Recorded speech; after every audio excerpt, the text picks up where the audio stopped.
Excited ba kayo to be in the house of the Lord? O naman, sana. Sa mga totoong mananampalataya, this has become the joy of our hearts to worship God together with His people. Of course, alam natin, pwedeng nasa ibang lugar tayo, pwede naman tayong sumamba sa Diyos na nag-iisa, pero utos kasi ito ng Panginoon. Huwag nating kalimutan ang pagtitipon at kasama na ang pagsamba. But let me ask you one particular question. Dumating ka na ba sa buhay mo na para kang nasa crossroad? Alam niyo yung crossroad? Pag dumaan ka sa isang daan, tapos hindi mo alam saan ka pupunta, sa kanan o sa kaliwa, at kung meron pang padiretsyo, naranasan mo na ba yon? Of course, we all have experienced that. Pero anong gagawin mo kapag mahirap magdesisyon? Well, you can do one of three things. Pwede kang manatili kung nasan ka, walang kagalaw-galaw, hanggang di ka nakakapagdesisyon. O pwede kang mamili, dito ba ako sa kanan, sa kaliwa, o kung may diretsyo, o marahil, pwede kang mamili, matatakot ka sa choices, sabihin mo, babalik na lang ako. Mukhang hindi ito ay para sa akin. Nakita nyo? Lahat tayo dumarating sa moments of decision-making. Kahit anong piliin mo, kahit tumayo ka lang dyan, namili ka pa rin. Alam natin yung kasabihan, di ba? Even if you do not choose, you've already chosen. Ayaw mong mamili, namili ka pa rin. Okay? At yun, ang bahagi sa pag-aaral natin, sapagkat may isang iglesia na kinatagpo ang Panginoon. Ang pag-aaralan natin is found in Revelation chapter 3. If you have your Bibles, turn with me there, Revelation chapter 3, verses 14 to 19. Samahan niyo ako, babasahin ko sa Filipino version. Revelation chapter 3, verses 14 to 19. Ano ang sabi doon? Sabi, at sa anghel ng iglesia sa Laodicea ay isulat mo, ang mga bagay na ito ay sinasabi ng amen, ng saksing tapat at totoo, ng pasimula ng paglalang ng Diyos. Alam ko ang iyong mga gawa, ikaw ay hindi malamig o mainit man. Ibig ko sanang ikaw ay malamig o mainit. Kaya, dahil ikaw ay malahininga at hindi mainit o malamig man, ay isusuka kita mula sa aking bibig. Sapagkat sinasabi mo, ako'y mayaman at naging mariwasa at hindi ako nangangailangan ng anuman, hindi mo nalalamang ikaw ay aba, kahabag-habag, maralita, bulag, at hubad. Ipinapayo ko sa iyo na bumili ka sa akin ng gintong dinalisay ng apoy upang ikaw ay yumaman at ng mapuputing damit upang iyong maisuot at upang huwag mahayag ang iyong kahihiyang kahubaran at ng pampahid na ilalagay sa iyong mga mata upang ikaw ay makakita. Ang lahat na aking iniibig ay aking sinasaway at dinidisiplina. Ikaw nga'y magsikap at magsisi. Ang tanong, talaga bang para ka sa Diyos o hindi? Are you really for God or not? Naway, kausapin tayo ng Panginoon. Let us commit this to the Lord. Salamat sa inyong pagkilos sa aming buhay, Panginoon. Salamat sa pagkakataong makapag-aral ng iyong mga salita. Do bless your word at mangusap kayo sa bawat isa sa amin sa pamamagitan ng iyong banal na Espiritu sapagkat kailangan namin kayo, Panginoon.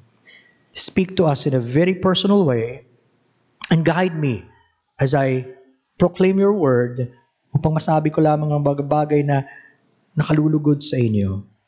We commit all of these things in the mighty name of our Lord Jesus Christ. Amen. Sa talatang binasa natin, pwede natin itong hatiin sa tatlong bahagi. Una, ang pagpapakilala ng ating Panginoong Hesus.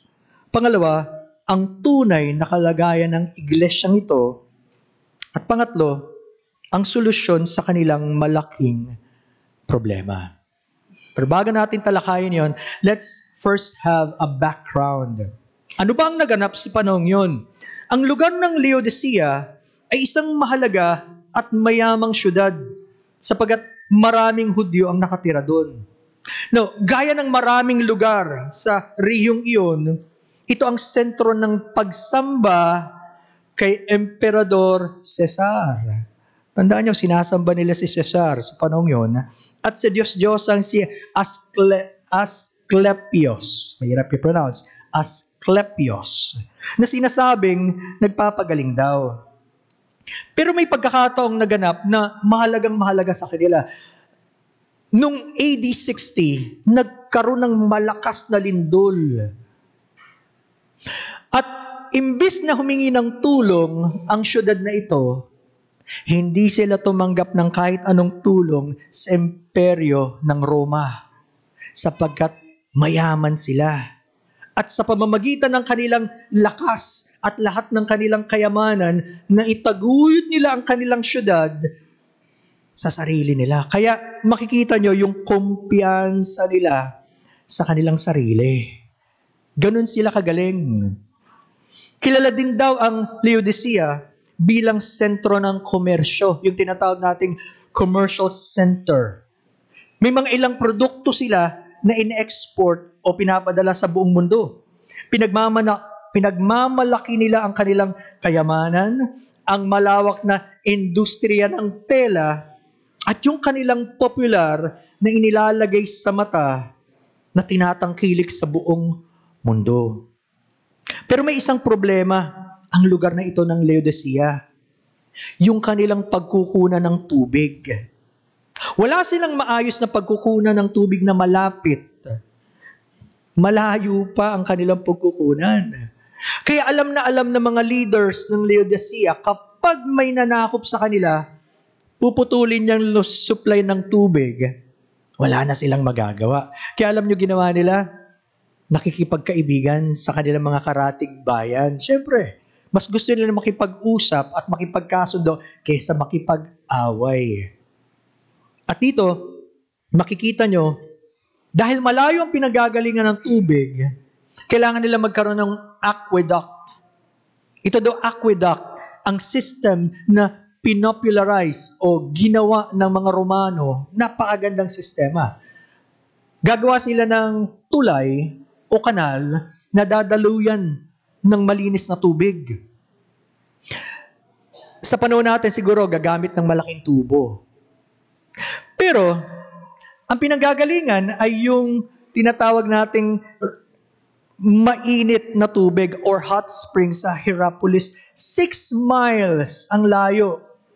You could imagine. 6 na milya ang layo. Hulaan ninyo. Pag galing sa mainit na tubig ng Hierapolis, pagdaan sa kanila, ano na ang tubig? Maligamgam na.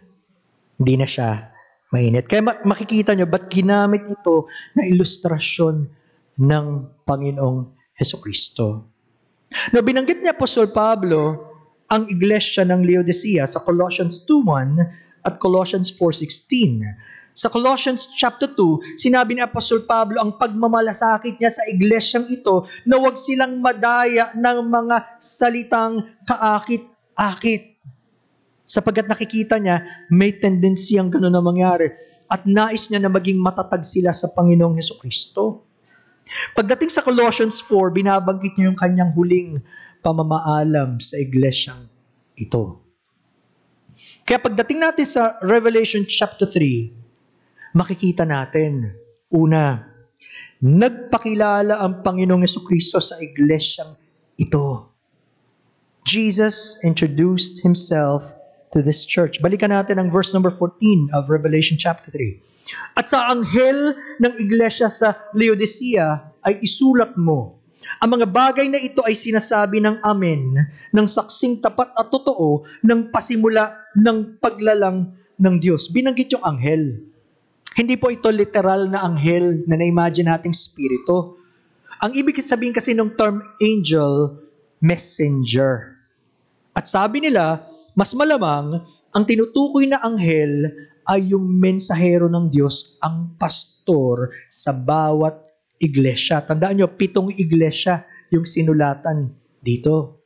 Isa ang Laodicea. At pagdating sa pastor, siya ngayon na magbabahagi sa buong iglesia. Nagpakilala ang Panginoon. Ang isang title na ginamit para sa kanya, yung Amen. Alam natin, ibig sabihin ng Amen, pag ginagamit natin yan, so be it, or it is done. Tapos na. Na mahalagang title, bakit? Sapagkat kung ito ay patungkol sa Panginoong Jesucristo, kailangan makilala natin siya kung sino siya.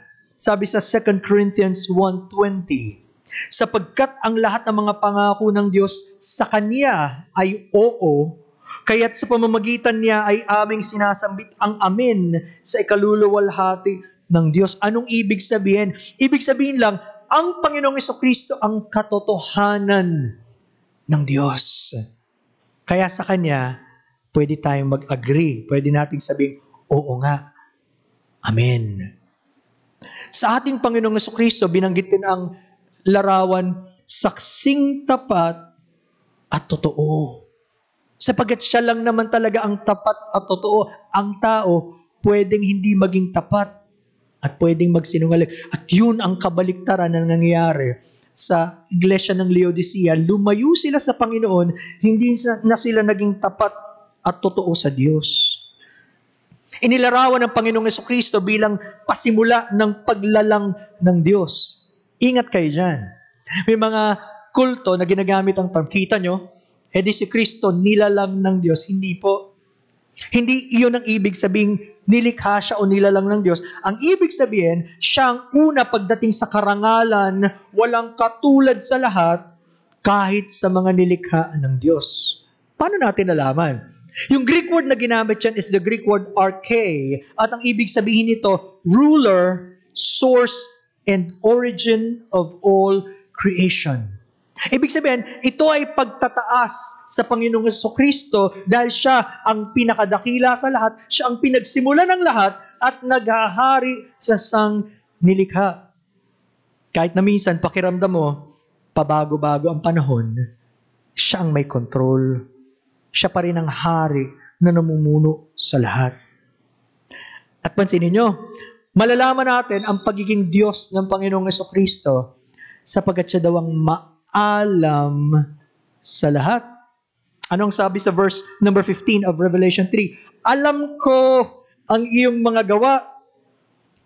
Alam na alam ng Panginoong Jesucristo ang kanilang ginagawa sa panahong yun. At alam na alam din niya, basang-basa niya ang bawat isa sa atin. Anong nasa isip mo ngayon? Anong concerns mo ngayon? Anong mga ginagawa mo kahit hayag o hindi sa ibang tao? Ganun kaalam ang ating Panginoong Jesucristo. Ba't kailangan niya magpahayag? Para mas makilala pa siya ng iglesyang ito. Sapagkat alam nyo naman, gaya ng kahit anong iglesia, pwedeng nagsimula tayo sa pananampalataya sa Panginoong Jesucristo. Paglipas ng panahon, hindi na siya ganun kadakila sa ating pagtanaw.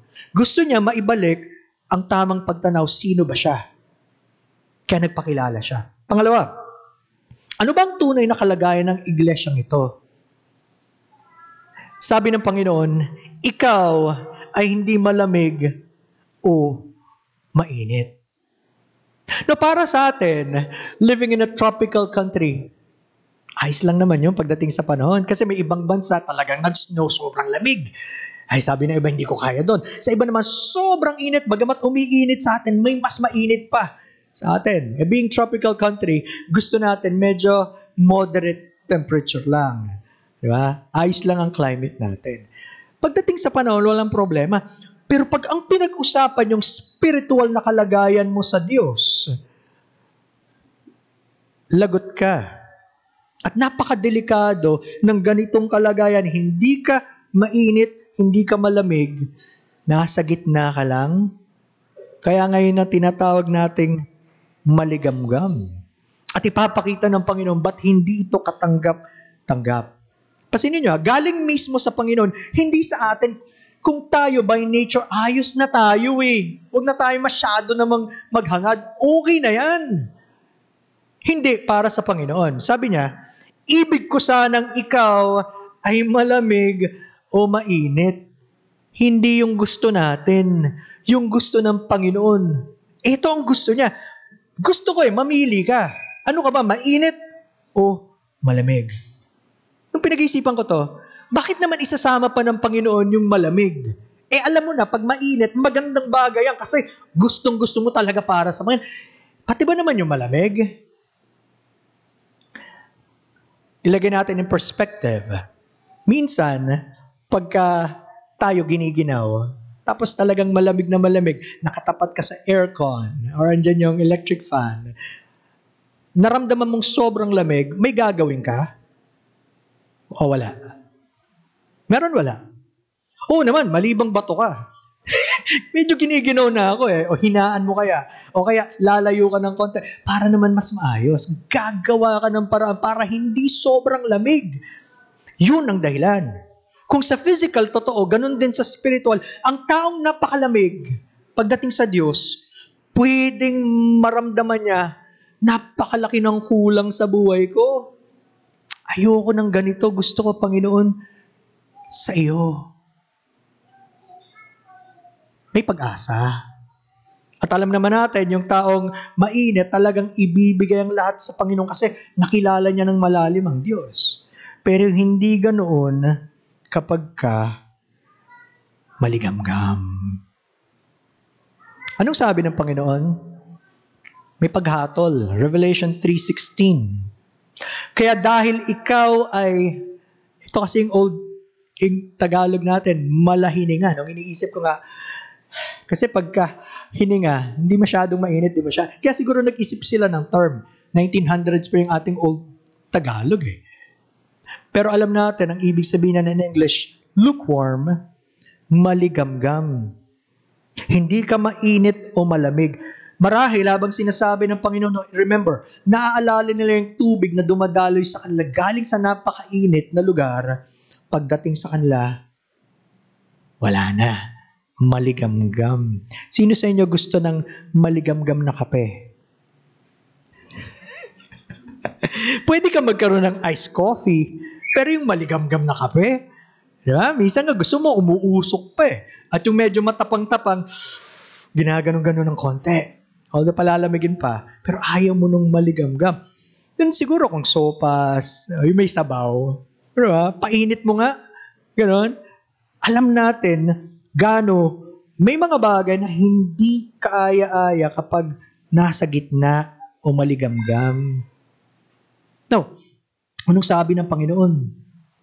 Isusuka kita mula sa aking bibig. Maganda na sana no? Kung may relasyon ka sa Diyos, maganda, sa Kanya ka. Kabahagi ka niya. Pero para sabihin ng Panginoon, isusuka kita, ibig sabihin, hindi niya talaga gusto. Ayaw na ayaw niya. Hindi niya matolerate. Sa isang other Filipino version, sabi, kaya dahil ikaw ay maligamgam, hindi malamig ni mainit man, iluluwa kita.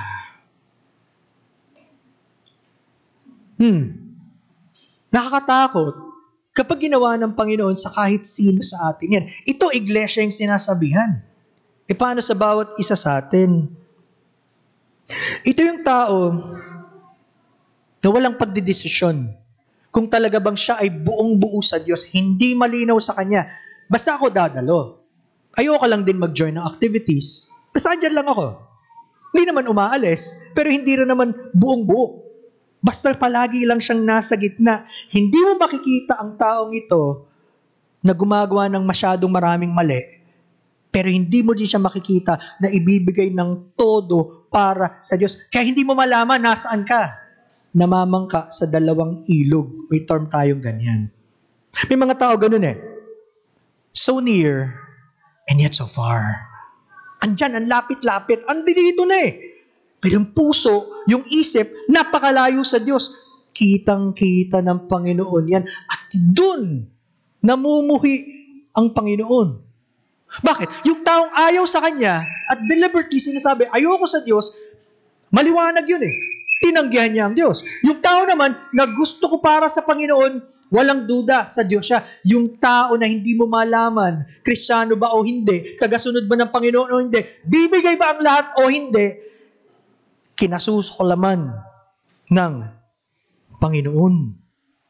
Kaya pala nakakatakot na nagsimula ka na sa pagsunod sa Diyos, paglipas ng maraming panahon, naging ganito ang larawan mo, maligamgam. So it does not matter. Matagal ka na sa Diyos o hindi, bago ka pa lang sa Panginoon o hindi, ang tanong, talaga bang para ka sa Diyos o hindi? Laliman natin.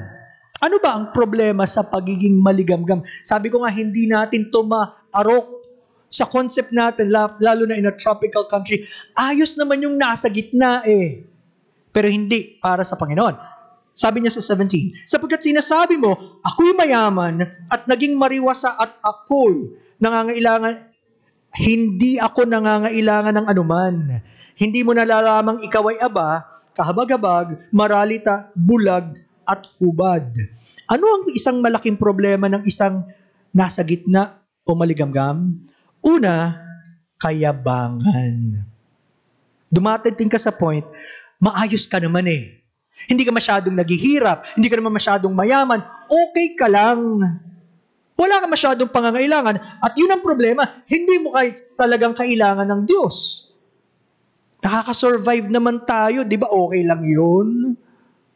Tingin mo sa spiritual life mo, ayos lang din, kayang-kaya mo kasi sa iyong sarili. For the longest time, kinakaya mo eh.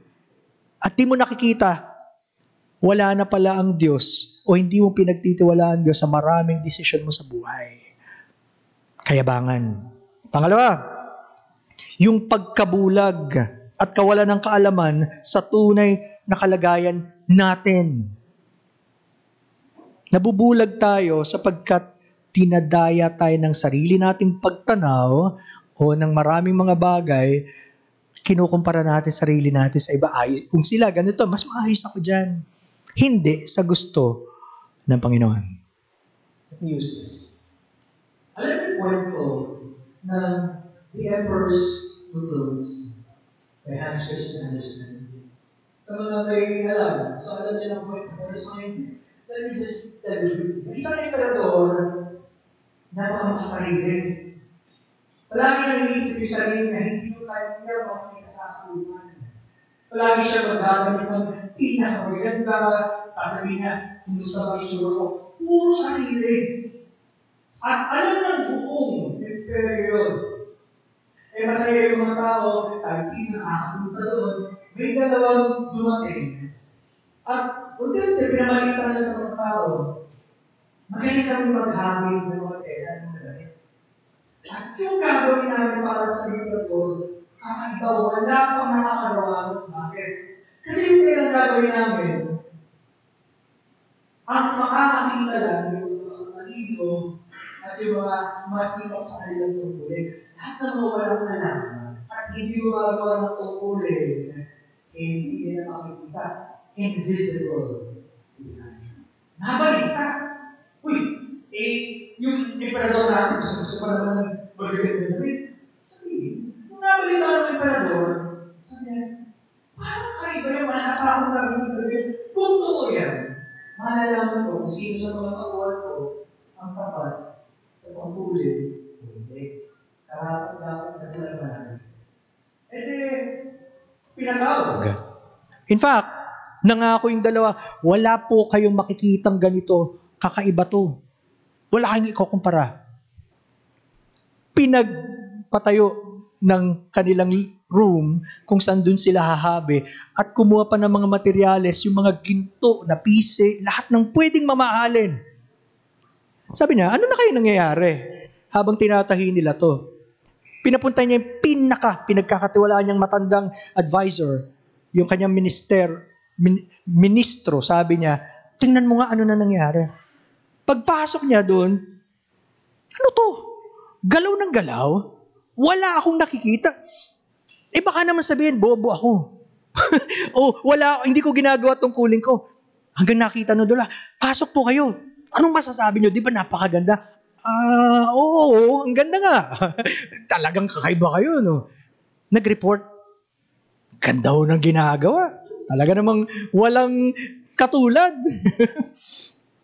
Lumipas pang ilang araw, nagpadala siya ng pangalawa, pinagkakatiwalaan niya.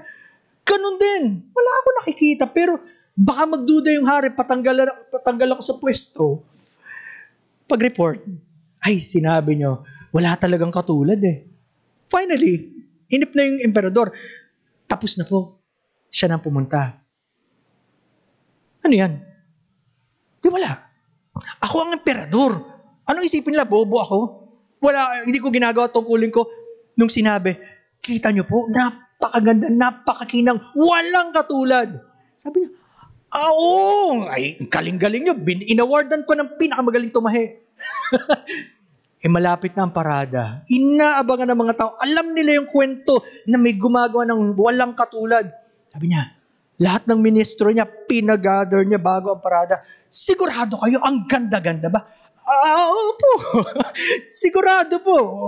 Walang makapagsalita. At yung mga tao, dahil alam nila na para sa mga matatalino lang yun at gumagawa na, lahat naman palakpakan pagdaan niya. Hanggang may isang bata, sabi, ay, tingnan niyo yung emperador, walang damit. Tsaka sila nagising sa oo nga noon, dinaya lang tayo. What's the point of the story? Marami ba sa ating ganon? Hindi matanggap yung totoo nating kalagayan sa Diyos.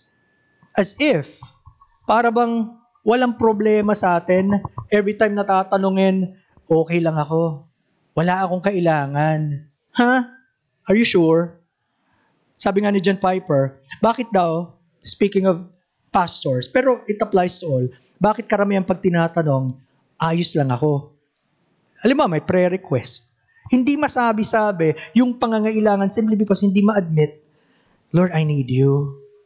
Tulungan niyo po ako sa aking selfishness. Tulungan niyo po ako sa aking pagiging mayabang. Tulungan niyo po ako sa pagiging makasarili. Hindi natin ma-admit even in front of others because hindi natin kinikilala ang Diyos na nakakaalam ng lahat. Tinatago natin hanggang mabulag tayo sa pagkakamali.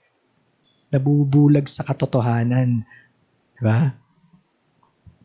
Sana nakita nyo ba't kailangan ko ikwento kasi relationship sa bawat isa sa atin. For the longest time, we've all been pretending. Hindi natin masabi, Lord, something is wrong. Definitely wrong. When was the last time umiyak ka sa Panginoon? Para sabihin, Lord, patawarin niyo ako. Napakahina ako. Hindi ko nagagawa ang gusto niyo. Pero tulungan niyo po ako, Lord. We don't usually admit. We always want to project the best in us. Uli, ano ang mali sa pagiging maligamgam? Kayabangan. Pangalawa, pagkabulag sa katotohanan. At pangatlo, yung pagiging walang pakialam. Indifference. Kita nyo? Sa maraming bagay, gusto mo nakikialam ka. Diba? Hindi ka pwedeng makamiss kapag hindi ka na-inform, ano ba yan, di ako pinahalagahan. Doon may pakialam ka. Or, baliktarin natin. Pwedeng maraming bagay, wala kang pakialam, okay lang eh. It will not affect you too much. Pwedeng wala kang pakialam sa eleksyon na darating. Pwedeng wala kang pakialam sa ekonomiya, sa anong nangyari. Wala kang pakialam sa mga balitang nagaganap. Well, in some sense, spiritually, wala namang mangyayari. Pero of course, mamamayan tayo ng Pilipinas eh. Alam namang di tayo affected. We should. Pero ang isang bagay na hindi pwedeng wala kang pakialam ay patungkol sa Diyos at yung kalagayan mo sa Diyos. And yet we continue on as if nangungusap na ang Diyos, baliwala lang sa'yo. You still look at your cellphone at kung ano-ano pang mga tinitingnan nating mga social media instead of focusing on God and His Word. You don't care about God. You don't care about your soul. You do not care anuman ang tingin sa atin ng Panginoon. Wala tayong pakialam sa Diyos. And so, nagiging hard yung ating puso, tumitigas. Pang-apat, we would tend to compromise. Handa ka na makipag-kompromiso. Ibig sabihin, tatanggapin mo na lang kahit mali. Yeah. Kasi nasa gitna ka lang palagi. Now, ingat tayo mga kapatid. Kapag tayo nagtatagumpay, pinagpapala ng Diyos, and then nararamdaman mo sarili mong lumalayo ka sa Diyos. Bakit? Kasi ang tiwala mo sa iyong resources, sa iyong kalakasan, sa bigay ng Diyos, ingat ka. Hindi na ang Diyos ang pinagtitiwalaan mo. Or, hindi sa mga pinagpapala, yung mga kapos. Pwedeng maging excuse. Kasi hindi maganda kalagay namin ngayon. Kailangan kong magtrabaho kahit Sunday. So I will exchange God for this. Alam ko, may mga iba walang choice. Simply because that's the career they chose. Pero kung pinanalangin natin from the very beginning, God will give us that heart to continue on. We exchange God for trivial things.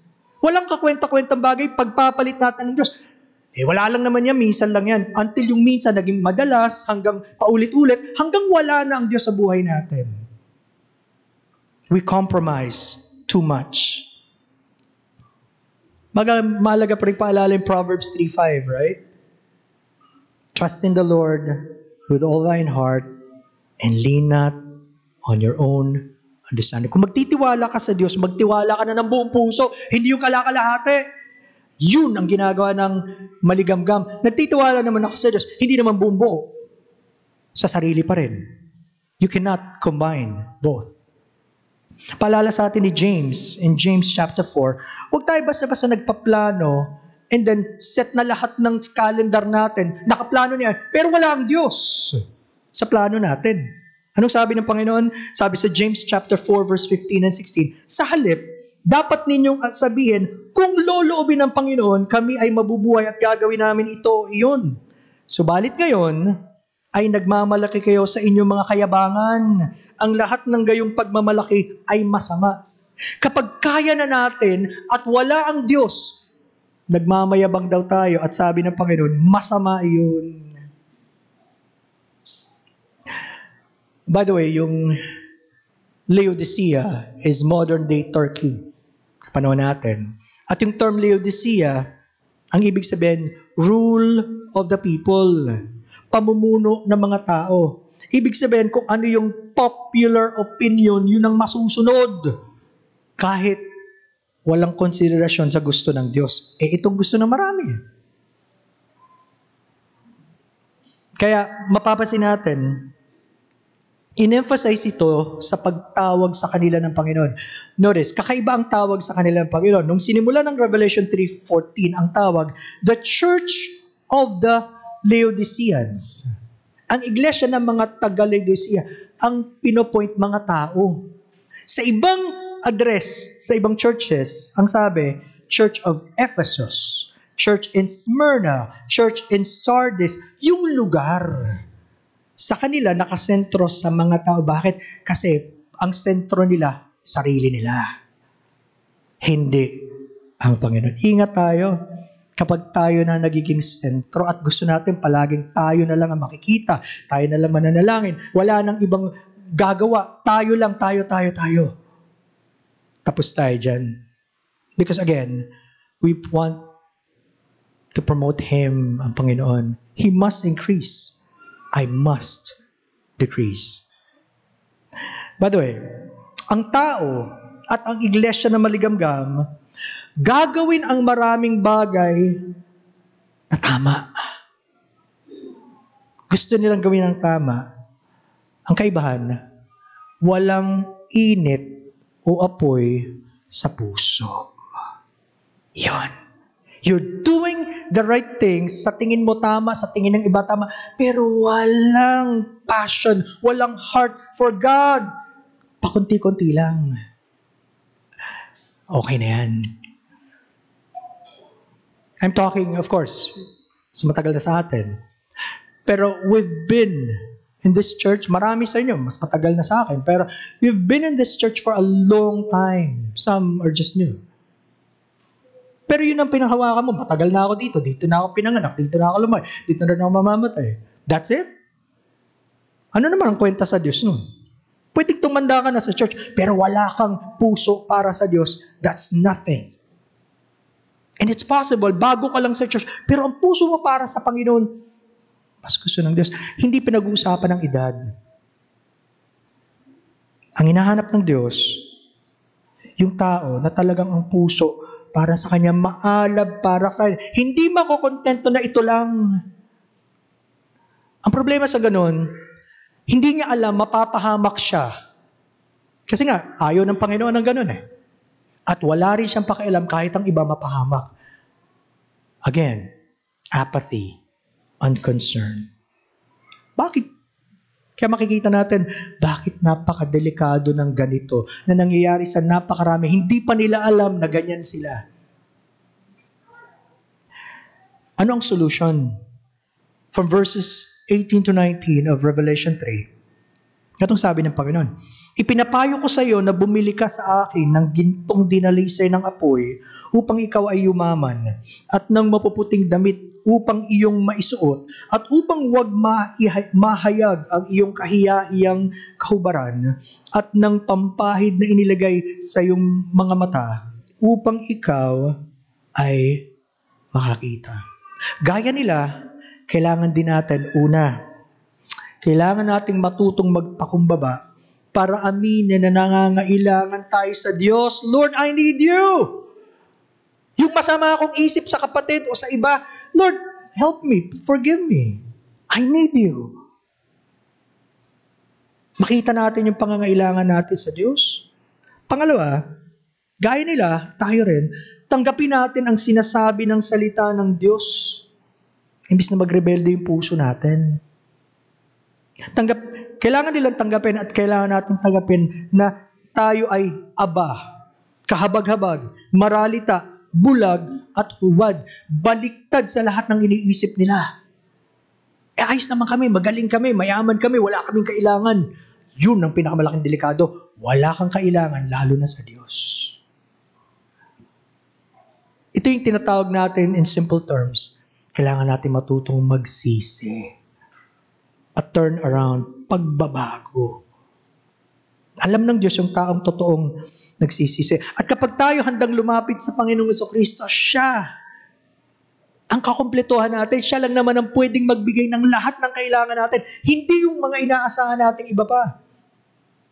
1 Corinthians 1:21 says, subalit kayo ay na kay Kristo Jesus na naging karunungan para sa atin mula sa Diyos at katuwiran at kabanalan at katubusan.